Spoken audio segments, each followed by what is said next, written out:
On Christmas Eve, my brother burst into my house and shouted, "We're celebrating here from now on." I sipped my hot cocoa and said, "I hope you brought a tent." His face turned pale when he saw me sitting by the fireplace, enjoying a quiet Christmas Eve for the first time in years. The Christmas tree lights glowed softly, and the air smelled like cinnamon and pine. My cocoa had tiny marshmallows that melted perfectly. Everything was calm. Then, the front door slammed open so hard I thought it might break. I turned slowly, already knowing who it was. My brother, Liam, stood there, breathing heavily. His face was red from the cold, or maybe anger. His coat was half open, and his hands were clenched into fists. His wife, Julia, stood behind him, arms crossed, looking frustrated. "We're celebrating here from now on," Liam said, like he was making a big announcement. I took another sip of cocoa and said, "I hope you brought a tent." His face went pale. Julia took a deep breath, like she was preparing for something bad. I put my mug down and leaned back. "This doesn't feel like a friendly Christmas visit." Liam's jaw tightened. "I walked in on Dad," he said, shaking his head like he couldn't believe it. "He was cheating on Mom with a woman half his age, in our house, on Christmas Eve." The room went quiet except for the crackling fire. Julia looked away, rubbing her temples like she had a headache. "Mom lost it," Liam continued. "She was screaming, throwing things, crying. Dad just stood there, making excuses. Then she told us all to leave, even me and Julia." I stared at him, waiting for him to say it was a joke. He shook his head. "She said she didn't want to see anyone. She said Christmas was ruined. She told me I had to choose, support her or go live with Dad." My stomach sank. Mom didn't make empty threats. Liam laughed bitterly. "So, we grabbed what we could and left. We came here because you're the only one with a big enough house." I sighed. "You didn't think to call first?" He threw his hands up. "I was dealing with a family crisis." "Man," Julia, who had been quiet, finally spoke. "Look, we'll sleep on the floor if we have to." She paused, steadying herself. "I can't go to a hotel right now. My wallet was in my bag, and my bag was in the living room. I wasn't about to go back in there while your mom was throwing wine glasses at your dad." I rubbed my temples. This was a lot to take in. "Fine," I said, "but you're explaining all this to my wife." Julia looked relieved. Liam nodded. Just as I was about to close the door, a car pulled into the driveway. My stomach dropped. It was Mom. She stepped out into the snow, her eyes swollen and her face red with anger and exhaustion. She was gripping the steering wheel so tightly I could see her knuckles from where I stood. I knew Christmas Eve was about to get worse. Mom didn't even turn off the car. She opened the door and stepped out, her boots crunching in the snow. She was still wearing the dress she had on for dinner, but now it had a red stain, maybe wine. Her hair was messy, and her mascara was smeared. She looked at Liam, then Julia, then me. "Are you going to let me in, or do I have to stand out here all night?" Her voice was rough, like she'd been yelling for hours. I stepped aside, and she walked in like she owned the place, ignoring Liam. Julia watched her but stayed by the door. Mom dropped her purse and went straight to the kitchen. I heard the fridge open and bottles clinking. I followed her, expecting her to grab wine, but instead, she poured herself a glass of orange juice with shaky hands. She took a long drink and set the glass down. Liam leaned against the counter. "Mom, what's going on?" She laughed bitterly. "Oh, you mean besides your dad cheating on me with a 20-year-old in our house? Besides my own son standing there like he didn't know what to do while I threw everyone out?" Liam flinched. "Mom," she held up a hand. "Save it. I don't want excuses. You just stood there, Liam. You didn't say a word until I told him to leave." Liam's face turned red. I was in shock. I didn't know what to do. "You should have done something," she snapped, slamming her hand on the counter. "You should have stood up for me. You should have told him how awful he is." Liam clenched his fists. "I did, Mom. After you kicked us out, I told him he was a selfish jerk and that I'd never forgive him." Mom stared at him, breathing heavily. Then she looked at me. "And you," she said, her voice sharp. "Did you know?" I froze. The truth was, I had noticed things: late-night calls, sudden trips, Dad dressing nicer, wearing cologne. I had my suspicions, but I never said anything. Now, standing there with Mom looking at me like I had betrayed her too, I felt guilty. I couldn't get the words out. Mom's face hardened. She laughed bitterly. Of course you knew." Liam looked at me, shocked. "Wait, you knew?" Julia's eyes widened. "Oh, no." I swallowed. "I didn't know for sure, but you thought it was possible," Mom said coldly. I nodded. "Yeah." The room was silent. Then Mom smiled, a small, bitter smile. "You know what's funny? I was going to come here and tell you both I was leaving him, but now I see I can't trust anyone in this family." Her words hurt more than anything. "Mom, that's not fair," Liam said. She turned on him. "Not fair? I gave that man 35 years of my life. I built a home with him. I raised you too. And now, on Christmas Eve, I find out he's been cheating, and my own sons didn't even warn me."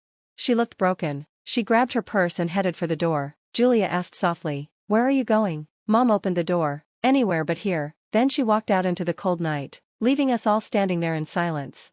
The door closed, and no one moved. The only sounds were the heater and the fire. Liam grabbed his coat. "I'm going after her," Julia said. "Liam, it's freezing." "I don't care," he said. "She shouldn't be alone." I sighed. "She's upset. She needs time." Liam turned to me, angry. "Time for what? To decide if she even wants to talk to us again? She doesn't trust us anymore." I snapped back. "What do you want me to do? I can't change the past." I wasn't completely sure about what was happening, and even if I had been, what could I have done? Should I have told Mom and made everything worse sooner? Liam laughed, but it wasn't a happy laugh. "Oh yeah, we couldn't ruin Christmas a few months early, could we?" Julia stepped between us, sighing. "Guys, stop, this isn't helping." Liam shook his head and turned toward the door. "I'm going after her." Before anyone could stop him, he rushed out into the cold night, slamming the door behind him. I let out a deep breath, rubbing my temples. "This is a mess." Julia crossed her arms, looking upset. "You really didn't tell anyone? Not even Liam?" I gave her a tired look. Would it have changed anything? She didn't answer for a while. Neither of us spoke. Then, my phone buzzed. I pulled it out and saw it was Dad. Julia noticed and tensed up. "You're not seriously going to answer that, are you?" I hesitated but finally answered the call. "Hello?" There was silence for a moment, then Dad's voice came through, low and shaky.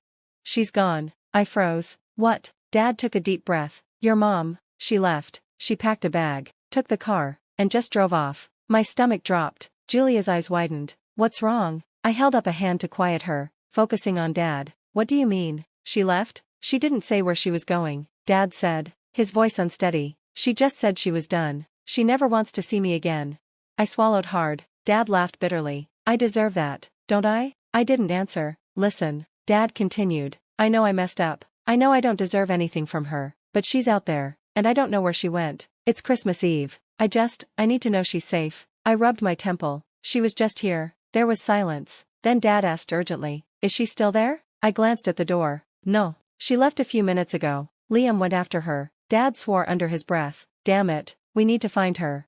Julia looked at me, her face a mix of disbelief and frustration. "You're not seriously thinking of helping him, are you?" I hesitated. Dad's voice was quiet. "She might not want to see me again. I get that, but if anything happens to her, I'll never forgive myself." My stomach twisted. Despite everything he'd done, he was still my dad. And Mom was out there alone in the middle of the night, and no one knew where she was. I had to make a choice, and I knew things would never be the same.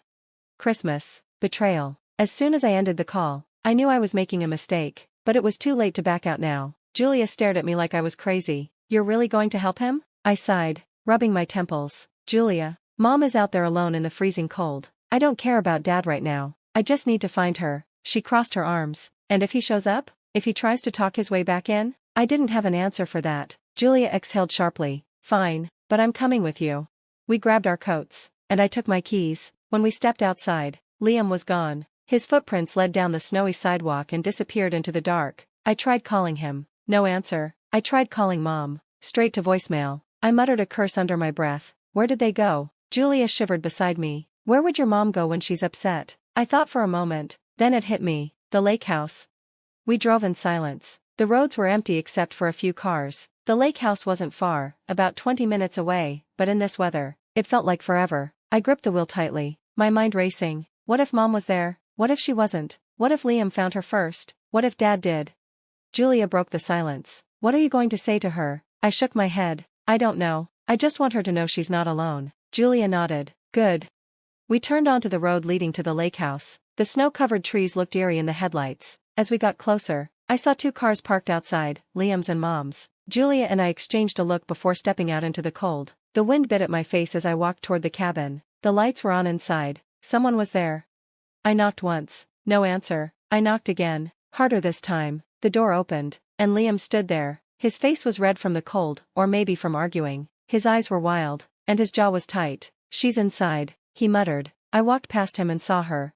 Mom was sitting on the couch, wrapped in an old blanket, staring into the dying fire. She looked small and lost. I swallowed the lump in my throat. "Mom." She didn't look at me. "You shouldn't have come." I hesitated, then sat across from her. "Neither should you." She let out a weak laugh, but there was no humor in it. "I just needed to get away." I glanced at Liam. "What happened?" Liam sighed. rubbing his face. She won't come home. She says she's done. Julia, who had been quiet, spoke up. Can you blame her? Liam shot her a glare but didn't argue. I turned back to Mom. Where will you go? She finally looked at me. I don't know. I just know I can't stay there anymore. The room fell silent. Then, another car pulled up outside. My stomach dropped. We all knew who it was before we even saw him. Dad. The door opened, and there he was. He looked different, tired and defeated. His coat was covered in snow, and his eyes were bloodshot. Mom stiffened. Liam stepped closer to her, like he was ready to protect her. Julia stayed still. Dad's voice was quiet. Can we talk? Mom laughed bitterly. Talk? Now you want to talk? Dad swallowed hard. I know I don't deserve your forgiveness. You're right, you don't, Liam said, his voice shaking with anger. Dad looked at him. I understand if you hate me, both of you, but this isn't about me, it's about her. He turned to Mom. I just needed to see you, to make sure you're okay. Mom shook her head, gripping the blanket tighter. You don't get to do this, Robert, not after what you did. Dad's face twisted with guilt. I know, he took a deep breath. I ruined everything. I betrayed you. I hurt you, and I'll never be able to fix it. Mom's eyes filled with tears. Why? Her voice was barely a whisper, but it carried so much pain. Dad looked away. I don't know, Liam scoffed. Bull. Dad ran a hand through his hair. I wish I had a good excuse, but the truth is, I was selfish, I was stupid, and I destroyed the one thing that mattered. Mom took a shaky breath. Did you love her? Dad flinched. No. Mom's lip trembled. Then why? Why was she worth throwing away 35 years? Dad's face crumpled. She wasn't. The room was silent. Julia shifted uncomfortably. Liam looked away. Mom wiped her eyes. You need to leave. Dad hesitated, then nodded. He turned to Liam and me. I know I don't deserve to ask for anything, but I hope one day you'll understand. Liam's face was hard. I won't. Dad looked at me. I wanted to say something, but I couldn't. He nodded, like he already knew my answer, then walked out into the cold. We listened as his car started and drove away. Mom let out a long breath, her whole body shaking. Julia sat beside her, holding her hand. Liam stood by the fireplace, his jaw tight. I sat there, staring at the floor, trying to make sense of everything. We stayed at the lake house that night. No one said much. In the morning, Mom made coffee. Liam and I sat at the table, sipping in silence. She looked at us and sighed. I'm going to file for divorce. Liam nodded. Good. I swallowed hard. What do you need from us? She smiled sadly. Just to know I'm not alone. And for the first time in a long time, I knew she wasn't. None of us were. Christmas was different that year. No big family dinner. No presents under the tree. No pretending everything was perfect. But somehow, despite everything, it felt real. And maybe that was enough.